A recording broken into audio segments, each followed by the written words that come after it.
ಕನ್ನಡ ನಾಡು, ಇದು ಕನ್ನಡಿಗರ ನಾಡಿಮಿಡಿತ. ಸರ್ಕಾರಕ್ಕೆ ನಾವು ಒತ್ತಾಯ ಮಾಡ್ತಾ ಇದ್ವಿ, ಈ ಭ್ರಷ್ಟ ನಾಗೇಂದ್ರ ಅವ್ರನ್ನ ರಾಜೀನಾಮೆ ಕೊಡಿಸಬೇಕು, ಇನ್ನೊಂದು ವಾಲ್ಮೀಕಿ ಸಮುದಾಯದ ವ್ಯಕ್ತಿಗೆ ಮಂತ್ರಿಗಳಾಗಿ ಮಾಡಿ ಅಂತ ಒತ್ತಾಯ ಮಾಡ್ತೀವಿ. ಬಹುಶಃ ಈ ಮನುಷ್ಯ ಏನು ಭ್ರಷ್ಟಾಚಾರ ಮಾಡಿದನೋ, ಆ ಭ್ರಷ್ಟಾಚಾರ ಮಾಡಿದಂತ ಮಂತ್ರಿಯನ್ನು ತಾವು ರಾಜೀನಾಮೆ ಕೊಡಿಸಿ, ಈ ಸಮುದಾಯಗಳ ಬಗ್ಗೆ ಬೇಡಿಕೆ ಇದ್ದರೆ, ಈ ಸಮುದಾಯಗಳ ಬಗ್ಗೆ ಪ್ರೀತಿ ಇದ್ರಿಗಿನ ವಾಲ್ಮೀಕಿ ಸಮುದಾಯದವ್ರನ್ನ ನೀವು 3 ಮಂದಿ ಮಂತ್ರಿಗಳು ಮಾಡಿದ್ರಿ, ಸಂತೋಷ. ವಾಲ್ಮೀಕಿ ಮಂದಿಗೆ ಮಾಡ್ರಿ, ನಮ್ದು ಯಾವುದೇ ರೀತಿಯ ಅಭ್ಯಂತರ ಇಲ್ಲ. ಇಂಥ ಭ್ರಷ್ಟ ಮತ್ತು ಮಂತ್ರಿ ಅಧಿಕಾರಕ್ಕೆ ಬಂದ ನಂತರ ಏನು ಅಹಿಂದ ಅಂತೇಳಿ ಮತಗಳನ್ನು ಪಡ್ಕೊಂಡ ನಂತರ ಇವತ್ತು ಅಹಿಂದ ಅನ್ನಂತ ಶಬ್ದಕ್ಕೆ ಹಿಂದುಳಿದಂತಹ ಜಾತಿಗಳನ್ನ, ದಲಿತರನ್ನ ಮರೆಯಂತ ಕೆಲಸ ಯಾವುದೊಂದು ಪಾರ್ಟಿ ಮಾಡಿದೆ ಅಂದ್ರೆ ಅದು ಕಾಂಗ್ರೆಸ್ ಪಾರ್ಟಿ ಮಾಡ್ಕೊಂತ ಬಂದಿದೆ. ಹಂಗಾಗಿ ಭ್ರಷ್ಟ ನಾಗೇಂದ್ರ ಅವರು 187 ಕೋಟಿ ರೂಪಾಯಿ ಭ್ರಷ್ಟಾಚಾರವನ್ನು ಮಾಡಿದಾರ. ಆ ಭ್ರಷ್ಟಾಚಾರ ಮಾಡಿದಂತ ವ್ಯಕ್ತಿಯನ್ನು ರಾಜೀನಾಮೆ ಕೊಡಿಸ್ಬೇಕು ಅಂತೇಳಿ ನಮ್ಮ ಪಕ್ಷದ ಅಧ್ಯಕ್ಷರಾದಂತ ವಿಜಯೇಂದ್ರ ಅವರ ನೇತೃತ್ವದಲ್ಲಿ ಇಡೀ ರಾಜ್ಯದಾದ್ಯಂತ ನಮ್ಮ ಹೋರಾಟವನ್ನು ಕೂಡ ಮುಂದುವರಿಸಂತ ಕೆಲಸ ಮಾಡ್ತಾ ಇದೀವಿ.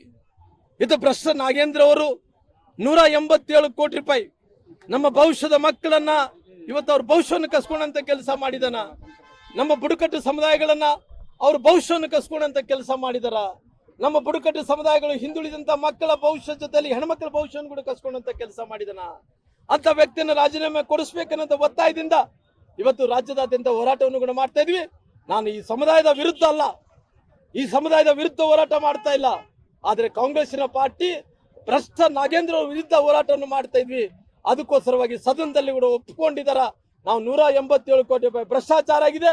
ಈ ಭ್ರಷ್ಟಾಚಾರ ಮಾಡಿದಂತ ಹಣ ಇವತ್ತು ಕೂಡ ವಾಪಸ್ ನಿಗಮಕ್ಕೆ ಯಾವುದೇ ರೀತಿಯಲ್ಲಿ ಕೂಡ ತಿರುಗಿ ಕಟ್ಟಿಲ್ಲ. ಅದಕ್ಕೋಸ್ಕರವಾಗಿ ನಾನು ವಿನಂತಿಯನ್ನು ಮಾಡ್ತಾ ಇದ್ದೀನಿ, ನಾನು ಸರ್ಕಾರಕ್ಕೆ ಒತ್ತಾಯ ಮಾಡ್ತಾ ಇದ್ದೀನಿ.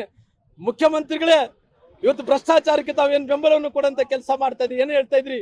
ಎಲ್ಲರ ಮೇಲೆ ಕೇಸ್ಗಳಿದಾವ, ಎಲ್ಲರ ಮೇಲೆ ಕೇಸ್ಗಳಿದಾವ ಅಂದ್ರಿಗಿನ ಅವೆಲ್ಲ ಕೇಸ್ಗಳಿರೋದು ವೈಯಕ್ತಿಕವಾದಂತ ಕೇಸ್ಗಳು, ಬೇರೆ ಬೇರೆ ರೀತಿ ಕೇಸ್ಗಳು.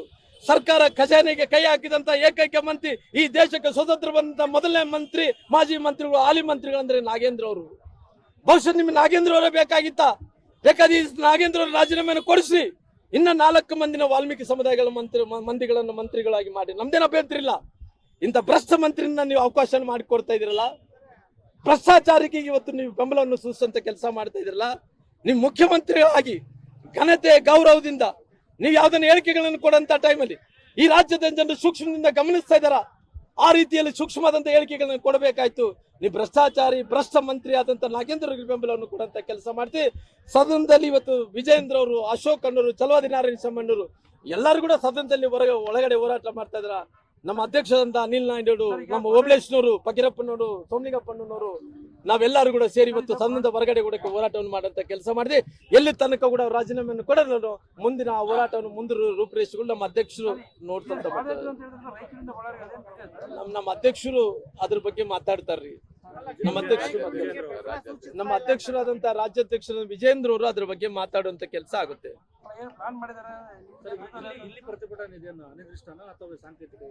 ಇದು ಬಹುಶಃ ಸಾಂಕೇತಿಕವಾಗಿ ಅಹೋರಾತ್ರಿ ಕೊಟ್ಟಿದ್ದಾರೆ. 2-3 ದಿನದಲ್ಲಿ ರೂಪರೇಷೆಗಳು ಅದ್ರ ಬಗ್ಗೆ ಕ್ಲಾರಿಟಿಯಾಗಿ ನಮ್ಮ ಅಧ್ಯಕ್ಷರು ಮಾತಾಡ್ತಾರೆ.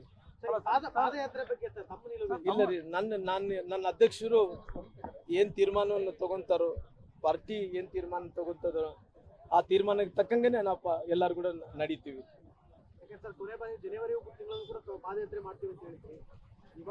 ನೋಡ್ರಿ, ಈಗಿನ ತನಕ ಕೂಡ ಚರ್ಚೆ ಆಗ್ತಾ ಇದೆ. ಚರ್ಚೆ ಅಂತಿಮವಾಗಿ ನಿರ್ಧಾರ ಆಗ್ಲಿಲ್ಲ. ಬಹುಶಃ ನಮ್ಮ ಅಧ್ಯಕ್ಷರು ಇದ್ರ ಬಗ್ಗೆ ಎಲ್ಲಾ ರೀತಿಯಲ್ಲಿ ಕೂಡ ಚಿಂತನೆ ಮಾಡ್ತಾ ಇದಾರ, ಯೋಚನೆ ಮಾಡ್ತಾ ಇದಾರ, ಎಲ್ಲಾ ನಾಯಕರ ಹತ್ರ ಕೂಡ ಮಾತಾಡ್ತಾ ಇದಾರ. ನಮ್ಮ ಅಧ್ಯಕ್ಷರು ಏನ್ ತೀರ್ಮಾನವನ್ನು ತಗೊಂಡು ಏನ್ ಮಾಡ್ಬೇಕು ಅಂತೇಳಿ ಅವ್ರ ತೀರ್ಮಾನವನ್ನು ತಗೊಂತಾರ, ಆ ತೀರ್ಮಾನಕ್ಕೆ ನಾವೆಲ್ಲರೂ ಕೂಡ ಬದ್ಧರಾಗಿರ್ತೀವಿ.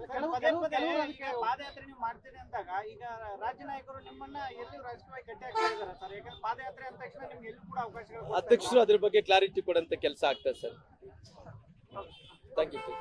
ಸಮಗ್ರ ಸುದ್ದಿಗಳಿಗಾಗಿ ತಪ್ಪದೆ ನೋಡಿ ಕನ್ನಡ ನಾಡು ವಾಹಿನಿ. ಸಬ್ಸ್ಕ್ರೈಬ್ ಮಾಡಿಕೊಳ್ಳಲು ಕೂಡಲೇ ಪಕ್ಕದಲ್ಲಿ ಕಾಣುವ ಬೆಲ್ ಐಕಾನ್ ಕ್ಲಿಕ್ ಮಾಡಿ ನೋಟಿಫಿಕೇಶನ್ ಪಡೆಯಿರಿ.